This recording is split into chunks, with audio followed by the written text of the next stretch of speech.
بے اس کے جواب میں توپ سر کرتا ہے، دھائیں دھائیں ہوتی ہے، اور آخر میں 5-6 سال کی جنگ کے بعد واقعی امن قائم ہو جاتا ہے۔ ایک زمانہ تھا جب مختلف ملکوں میں اس بات پر جنگ ہوتی تھی کہ فلاں ملک کو کون محکوم بنائے۔ ہندوستان میں پہلے انگریزوں اور پرتگیزوں کے مارکے ہوئے، پھر فرانسیسیوں اور انگریزوں میں لڑائی ہوئی۔ اب بڑی طاقتیں اس بات پر لڑتی ہیں کہ فلاں کو کون آزادی دلائے۔ افریقہ میں اور انگولا میں آج کل یہی ہو رہا ہے۔ روس کہتا ہے اس ملک کو آزاد کراؤں گا، امریکہ کہتا ہے میں کراؤں گا، میرے ہاتھوں آزاد ہوئے تو نفع میں رہو گے۔ مڑ کے کوئی نہیں دیکھتا کہ غلام بنانے والے تو کبھی کے پرتگال واپس چلے گئے۔ اگر آزاد کرانے والے اپنے لاؤ لشکر اور ساز و سامان کے ساتھ وہاں نہ پہنچ جاتے اور اصرار نہ کرتے کہ اگر لکھوائے کوئی خط اس کو تو ہم سے لکھوائے، تو ہمیں یقین ہے کہ انگولا والے واقعی کبھی کے آزاد ہو چکے ہوتے۔ رانڈیں تو جیتی ہیں، رنڈوے جینے بھی دیں۔ آج کل بڑی طاقتوں کے درمیان دیتان کا بڑا شورا ہے، یعنی صلح۔ تم اپنا منہ ادھر کر لو، ہم اپنا منہ ادھر کر لیں۔ امریکی وزیر خارجہ ہنری کسنجر صاحب کے تو اس بھاگم دوڑ میں جوتوں کے تلے گھس جاتے ہیں۔ حاضری کھائیں سپاٹوں میں تو لندن میں ٹفن، غسل کریں ماسکو میں، ناشتہ پیکنگ میں۔ واشنگٹن میں کم ہی کسی نے ان کی صورت دیکھی ہے۔ آرٹ بخولٹ نے ایک بار نقشہ کھینچا بھی تھا کہ ایک بار پرچہ لگا، ہنری کسنجر واشنگٹن اپنے دفتر آ رہے ہیں۔ چنانچہ فورن آفس کو جھنڈیوں وغیرہ سے سجایا گیا، چپڑاسی وغیرہ نئی وردیاں پہن کر آئے، ان کے کمرے کو جھاڑا پونچھا گیا، وزارت خارجہ کے افسروں کا ان سے تعارف کروایا گیا، اور امید ظاہر کی گئی کہ موصوف پھر بھی کبھی وزارت خارجہ میں قدم رنجہ فرمائیں گے۔ لیکن جس قسم کی وہ صلح کرواتے ہیں وہ لیپا پوتی ہوتی ہے، دلوں کے میل اس سے صاف نہیں ہو سکتے۔ دونوں فریق ایک دوسرے سے ہاتھ ملا کر یا مزاج شریف پوچھ کر یا ایک آدھ معاہدے پر دستخط کر کے پھر اپنے اپنے ایٹم بم اور نائٹروجن بم اور ہائیڈروجن بم اور آکسیجن بم بنانے میں مصروف ہو جاتے ہیں۔ کبھی کبھار بیانات سے اس خیر سگالی کی توثیق ہوتی رہتی ہے۔ مثلاً روس اور امریکہ میں آج کل دیتانیہ صلح نامہ ہے۔ امریکہ بیان دیتا ہے کہ روس ہمارا دوست ہے اور ہمیں یقین ہے امن پسند ہے، البتہ اگر جنوب مشرقی ایشیا میں اس نے اپنے اڈے قائم کرنے کی کوشش کی تو ہم اس کا سر توڑ دیں گے۔ جواباً روس کو جواب دینا پڑتا ہے کہ ہمارے دل میں امریکہ کی امن پسندی کی بڑی قدر ہے اور اس سے ہمارا دوستی کا معاہدہ پکا ہے، تاہم اس نے چین چپڑ کی تو اس کا بھرکس نکال دیں گے وغیرہ۔ دیکھیے دیپال پور سے چل کر ہم کتنی دور پہنچ گئے ہیں۔ ویسے حسن اخلاق کے موضوع پر بحث اور ایک دوسرے سے عز و انکسار میں بازی لے جانے کی کوشش اور اس کے نتیجے میں لیپاٹگی کی کوئی واحد مثال نہیں۔ کئی سال ہوئے انسداد رشوت ستانی کے موضوع پر سرکاری اہلکاروں کا ایک مذاکرہ ہوا تھا، اسے وقت کے وقت ملتوی کرنا پڑا کیونکہ مذاکرے کے سیکٹری یا کنوینئر اسی روز ایک مکان کا نقشہ پاس کرنے کے سلسلے میں رشوت لیتے ہوئے پکڑے گئے تھے۔ ملاوٹ کے انسداد کے بارے میں پار سال جو مذاکرہ ہوا تھا اس میں ایک سیٹھ صاحب بڑی فصاحت سے اپنا خطبہ ارشاد کر رہے تھے کہ ایک شخص نے ان کے کان میں کچھ کہا۔ اس پر انہوں نے گھبرا کر خطبہ ختم کر دیا اور حاضرین کو سلام علیکم کہہ کر رخصت ہو گئے۔ انہیں اطلاع ملی تھی کہ ان کے خالص پنجاب کے گھی کے کارخانے پر چھاپا مار کر پولیس نے آلو کی بوریاں اور چربی کے ڈرم قبضے میں لے لیے ہیں۔ ہمارے ایک صوبے کے ایک وزیر کے متعلق مشہور ہے کہ بات بات پر گالی دیتے ہیں۔ ان کے کانوں تک یہ بات پہنچی تو بہت خفا ہوئے اور کہا یہ بالکل جھوٹ ہے، کون ڈیش زیادہ یہ بات کہتا ہے، اسے میرے سامنے لاؤ، اس کی یہ اس کی وہ، آنا ہمارا۔ اتنے الیکشن ہوئے، قومی اسمبلی کے، صوبائی اسمبلی کے، میونسپل کارپوریشن کے اور بی ڈی کے۔ یہ پہلی بار ہے کہ ہمارا ووٹ بنا ہے۔ یہ گمان نہ کیا جائے کہ حق دہندگی بالغان کی وجہ سے بنا ہے، کیونکہ بالغ تو ہم عمر کے لحاظ سے ایک زمانے سے چلے آ رہے ہیں، بس نہیں بنا، کوئی نہیں آیا ہمارا نام لکھنے، اور ہمارا نام ووٹروں میں آ جاتا تو لوگ شاید ہماری بے لوث قومی خدمات پر نظر کرتے ہوئے ہم سے اصرار کرتے کہ ممبر بن جائیے، قومی اسمبلی کے نہ صحیح، صوبائی کے صحیح، صوبائی کے نہیں تو میونسپل کارپوریشن کے صحیح، وہ بھی نہیں تو بی ڈی کے صحیح۔ کھڑے ہوتے تو یقیناً ضمانت ضبط کراتے، حریف کی نہیں اپنی۔ کیونکہ ہمارے ملک میں جوہر قابل کی قدر نہیں۔ گویا ہمارا نام فہرستوں میں جو نہیں آیا تو یہ بھی اچھا ہوا، برا نہ ہوا۔ ہر بات میں کوئی نہ کوئی مصلحت خداوندی ہوتی ہے۔ الیکشن کمیشن کی شائع کردہ نئی فہرست شائع ہوئی، اس میں ہم نے اپنا نام شامل دیکھا، لیکن بئی تو اب کہ ہم آپ بھی شرمسار ہیں اور مرزا ظفر الحسن کو بھی شرمسار کر رہے ہیں۔ ڈالنے والے نے ہمیں عورتوں کے کھاتے میں ڈال دیا ہے۔ عمر ہم نے یوں بھی 1-2 سال کم کر کے لکھی تھی۔ فہرست بنانے والے نے بھی عورتوں کو روایتی کم عمری کی رعایت سے کچھ اور چھوٹا کر دیا اور 25 سال کا بنا دیا۔ معلوم ہوتا ہے فہرست بنانے والوں کی نظر سے ان 2 عورتوں کی گفتگو کا لطیفہ گزر چکا ہے، جن میں سے ایک کہہ رہی تھی کہ میں اس وقت تک شادی نہیں کروں گی جب تک کہ 25 سال کی نہیں ہو جاتی۔ دوسری نے کہا، بی بی میں تو اس وقت تک 25 سال کی نہیں ہوں گی جب تک میری شادی نہیں ہو جاتی۔ فہرست بنانے والوں میں بیویاں بھی شامل تھیں۔ ہمارے ساتھ یہ رعایت کسی بی بی نے برتی ہوگی کہ عمر مناسب رکھی، اوور ایج نہیں ہونے دیا۔ شکریہ آپ کی عنایت کا۔ آج کل عورتوں اور مردوں کے درمیان سے ناموں کا پردہ بھی اٹھ گیا ہے۔ عصمت، مسرت، نعیم، شمیم، نسیم، طلعت، رفت وغیرہ ادھر بھی ہیں اور ادھر بھی، دونوں طرف ہے آگ برابر لگی ہوئی۔ وہ دن گئے جب عورتیں سکینہ، فاطمہ، زلیخا وغیرہ ہوتی تھیں اور مرد گھسیٹے خان، عبداللہ، الہی بخش، ابراہیم بیگ وغیرہ ہوا کرتے تھے۔ جہاں عورتوں اور مردوں میں تعلیم، پوشش، ہار سنگھار وغیرہ کے فرق مٹے، یہ فرق بھی نہ رہا۔ لیکن ابن انشا کے نام پر ہمیں کبھی گمان نہ ہوا تھا کہ ہمیں عورتوں کے صف میں رکھا جا سکتا ہے، جو ہر چند کے ہماری عزت افزائی ہے لیکن ہمیں منظور نہیں۔ ہم ایک زمانے میں عورتوں کے اخبار میں کالم لکھا کرتے تھے، لیکن اس خیال سے کہ کالمک ہونے کی وجہ سے لوگ نمک نہ سمجھنے لگیں، اپنی تصویر ساتھ چھاپ دیا کرتے تھے۔ کچھ عجب نہیں کہ ہمارے محلے کے ناموں کی فہرست بنانے والا یا بنانے والی اسی اخبار کی کاری رہ چکی ہو یا رہ چکا ہو۔ یاروں کو تجھ سے حالی کیا بدگمانیاں ہیں۔ مشکل یہ ہے کہ ہم کسی خاتون کے لیے ووٹ ڈالنے جائیں گے تو پکڑے جائیں گے، مرد کو ڈالنے جائیں گے تب بھی پکڑے جائیں گے۔ اس جمہوریت نے تو ہمیں کہیں کا نہیں رکھا۔ ہم نے فہرست پر نظر ڈالی تو معلوم ہوا کہ ہماری والدہ عمر میں ہم سے 2 سال چھوٹی ہیں اور ہماری سب سے چھوٹی بہن ہم سے 3 سال بڑی ہیں۔ اس لحاظ سے ہماری والدہ ہماری سب سے چھوٹی بہن سے 5 سال چھوٹی ہو گئیں۔ لکھنے والوں نے بس اتنی احتیاط رکھی ہے کہ ان کو بالغ رہنے دیا ہے، ورنہ اپنی اولاد سے تو گئی تھیں، ووٹ سے بھی جاتی۔ ہمیں یاد ہے لاہور میں ایک زمانے میں ووٹروں کی فہرست چھاپنے کا کام ایک ایسے ٹھیکیدار کو دیا تھا جو کاتبوں کے پیسے بچانا چاہتے تھے۔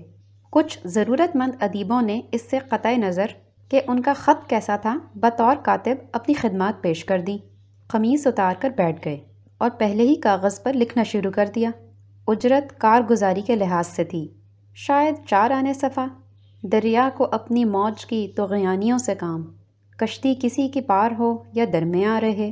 نتیجہ یہ ہوا کہ اکثر کشتیاں درمیان میں ہی رہیں۔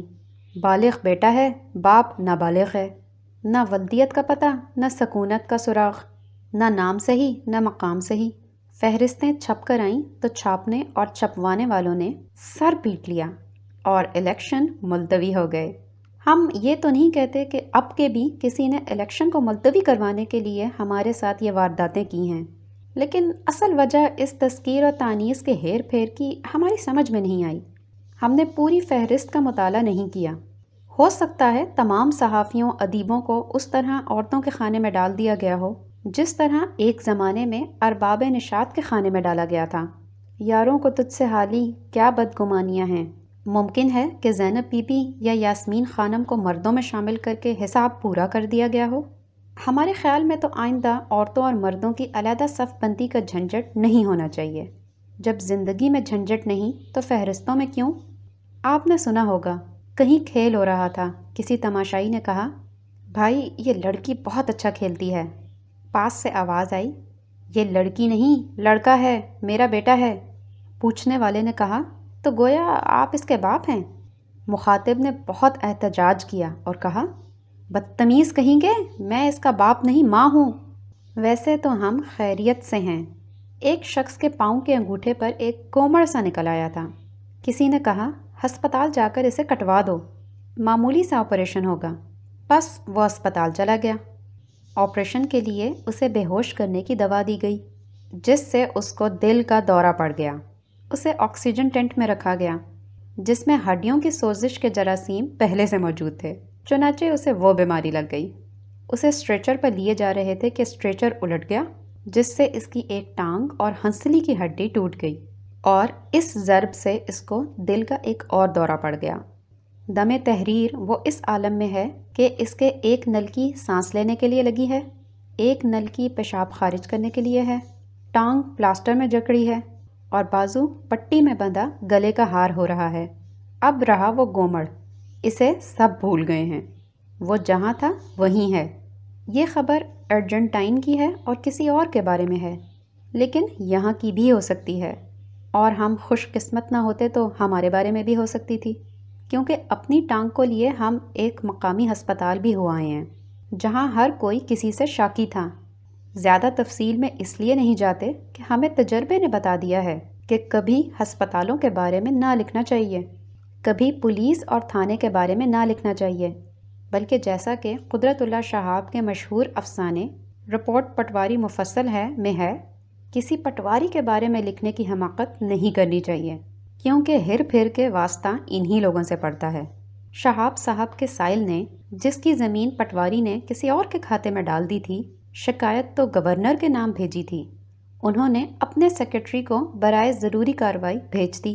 سیکرٹری نے کمشنر کو، کمشنر نے ڈپٹی کمشنر کو، ڈپٹی کمشنر نے تحصیلدار کو، اور تحصیلدار نے اسی پٹواری کو منتقل کر دی کہ اس پر ضروری کارروائی کی جائے۔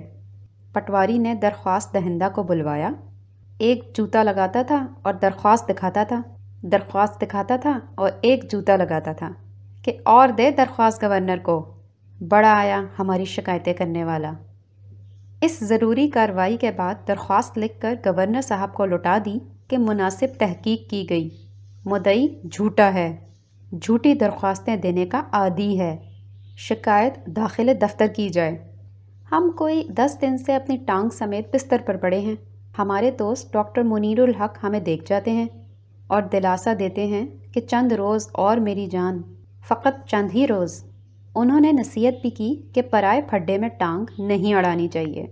ہم نے کہا ڈاکٹر صاحب ہم نے نہیں اڑائی، لیکن اگر پرایا پھڈا خود آ کر ہماری ٹانگ میں اڑ جائے تو ہم کیا کر سکتے ہیں؟ ایک اور دوست نے فرمایا کہ یہ جو تم دعوے کرتے پھرتے ہو کہ تم کو دولت مل رہی تھی، تم نے اس پر لات مار دی، کوئی بڑا عہدہ مل رہا تھا اس پر لات مار دی، تو ایسے کاموں کا تو یہی نتیجہ ہوتا ہے۔ ہم نے کہا نہیں صاحب یہ بات نہیں، زبان سے کہنے کی بات اور ہے، ہم عزت، شہرت یا عہدے پر لات مارنے والے آدمی نہیں ہیں۔ بات فقط اتنی ہے کہ 31 جنوری کو ریڈیو پاکستان کے سامنے ٹیکسی لینے کے لیے ہم سڑک پار کر رہے تھے کہ غلط سائڈ سے آ کر ٹیلی فون کے محکمے کی ایک جیپ نے ہمیں ٹکر مار دی اور دور اچھال دیا۔ رپورٹ ہم نے اس لیے نہیں کی کہ اس مقام پر جہاں 5 طرف سے ٹریفک آتا ہے اور سڑک عبور کرنے میں 15 منٹ لگتے ہیں، نہ کوئی زیبرا کراسنگ ہے، نہ کوئی ٹریفک کا آدمی ہوتا بھی تو رپورٹ کا کچھ مقام نہ تھا۔ قصور ہمارا تھا، ہم کیوں گھر سے باہر نکلتے ہیں؟ الٹا ہم نے جیپ والے کا شکریہ ادا کیا کہ ہمیں زندہ رہنے دیا۔ خبر اس واردات کی اس لیے کسی کو نہ ہوئی کہ ہمارے شہر میں اگر کوئی گاڑی کسی آدمی کو ٹکر مار دے تو یہ خبر نہیں ہے۔ ہاں، اگر کوئی آدمی کسی گاڑی کو ٹکر مارے تو خبر بنتی ہے۔ عباسی شہید ہسپتال بہت بڑا عالی شان ہسپتال ہے۔ وہاں کے ڈاکٹروں نے ہمیں پہچان کر ہماری طرف خاطر خواہ توجہ دی، لیکن ہسپتال صرف سنگ و خشت نہیں ہوتا۔ ایکس رے کرنے والا آدمی پون گھنٹے کی تلاش کے بعد ملا، اور ملا تو ہم سے ایمرجنسی کی فیس چارج کی۔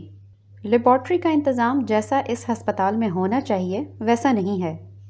ماہر ڈاکٹروں کی بھی کمی ہے۔ ہمارا خیال تھا کہ اتنے بڑے علاقے کے لیے اتنا بڑا ہسپتال بنا ہے تو کچھ ماہرین جناح ہسپتال اور سول ہسپتال سے یہاں منتقل کر دیے جائیں گے، لیکن معلوم ہوا کہ جناح ہسپتال مرکزی حکومت کا ہے، سول ہسپتال صوبائی حکومت کا، اور عباسی ہسپتال میونسپل کارپوریشن کا۔